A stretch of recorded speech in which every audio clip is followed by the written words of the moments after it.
But first, let's look at why it's so necessary to examine your own values when it comes time to plan your retirement. You know, there aren't many lines in American literature quoted more often than these by Robert Frost. Two roads diverged in a wood, and I took the one less traveled by, and that has made all the difference. I think those lines are so famous for one simple reason. For most people, it's very hard to take the road less traveled in life. Not only do you have to possess the right values to take the road less traveled, but you have to act on them. Courage, individuality, and perseverance are some of those values.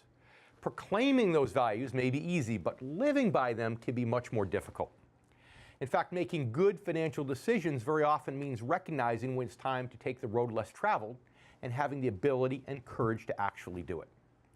That's easy to understand when you consider one of the most basic principles of investing, which of course is buy low and sell high. The whole concept runs contrary to the way most people are wired in their minds. You see, we're often skeptical when something is priced low, and we tend to want to hang on to things when they're valuable and priced high. So to be a good investor, you actually have to be a contrarian. You have to know when to zig when others are zagging, and to have the courage to actually do it. That's true in many areas of saving and investing, which I'll discuss more later in the show. But right now, let's look at why it's so crucial in retirement planning to examine your own values with brutal honesty. I encourage you to start by asking yourself, what are my retirement goals? I've discussed this many times before, but it's so important that it bears repeating. The best way to ensure that your financial strategy is moving towards your goals is to start by identifying exactly what those goals are in the first place. Do you plan to retire and sail around the world? Or are you going to buy a boat or a second home? You know, for some people, retirement goals do include major purchases or expensive projects. But in my experience, most people have much simpler retirement goals. They want to travel, they want to dine out whenever they feel like it, golf, fish, visit their children and their grandchildren, and most importantly, spoil their grandchildren.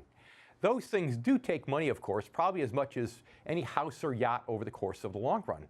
So it isn't that any one retirement goal is necessarily cheaper or more expensive than another.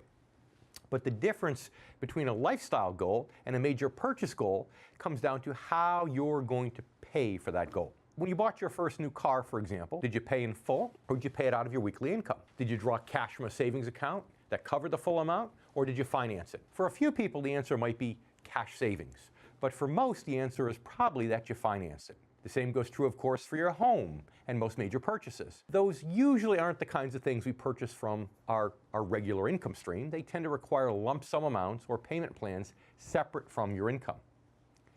On the flip side, most of us probably wouldn't take out a loan or take a huge withdrawal from savings to go out and play golf, or to dine out at a nice restaurant, or to stay in a hotel, or even take a vacation. Those are things we generally finance from our income.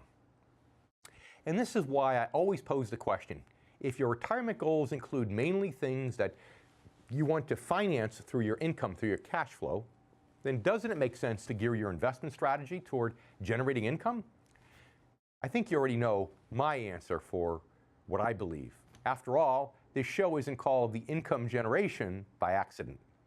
But this is where values become so incredibly important. You see, because making that determination, understanding the practicality and sense of investing for income is one thing, but acting on it is another. It takes the right values to be able to do it successfully, both from a technical and a personal standpoint.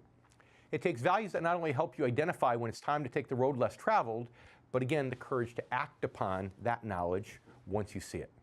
It takes the ability to zig while everyone else is zagging. And the plain truth is, not everyone possesses just the right values to manage money successfully.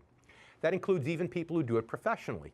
Let's face it, brokers and financial advisors are human beings. And as a result, many of them are wired the same way as individual investors. That's why I always say that just like 80% of the population may not be wired to be a good do-it-yourself investor, it shouldn't surprise anyone that 80% of financial advisors fall into that